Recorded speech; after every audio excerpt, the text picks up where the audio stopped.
ભૂરીબેન, તમારું નામ ભૂરીબેન હે? કયું ગામ? જોત્રાળા. બરાબર. આજે હું તમને 1 મહિના પહેલા તમને મળ્યો હતો, બરાબર? અને તમને મેં આ દવા આપી હતી. એક સુપર બેરી આપી હતી, એક વાઇટલ ડ્રિંક આપી હતી, બરાબર? શું તકલીફ હતી પહેલા તમારે?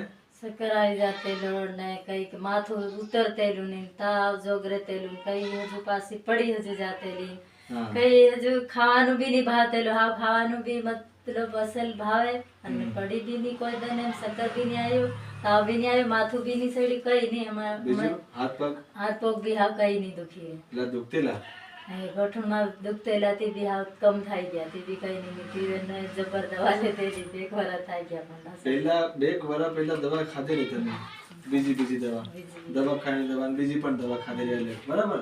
અરે હંમેશા મહિનો 15 દિન બાટલો ચડાવું, 13 દસ રહેતેલી. હમણાં કઈ નથી, ગોળી બી નહીં. 15 દિવસ મહિનો થાય એટલે તમારે બાટલો ચડાવવો જ પડે ને? આ દવા વાપરવાથી તમારી કમજોરાઈ, ચક્કર આવતેલું, ખાવાની ખવાતેલું, હાથ પગમાં કળતેલું, દુખતેલું, એ બધું સારું થઈ ગયું. બધું સારું થઈ ગયું. કેટલા દિવસ આપણે કદાચ મહિનો જેવું થયું છે, બરાબર ને?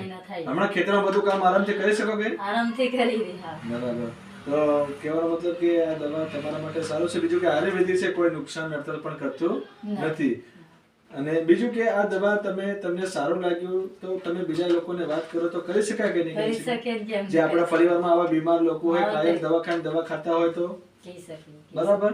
તો સારો વાંધો નહીં, આ દવા જબરજસ્ત સારી છે. બીજા લોકોને વાત કરવાની, એ લોકોને પણ જે તકલીફ હતી બહાર આવે, બરાબર? જય જય જય.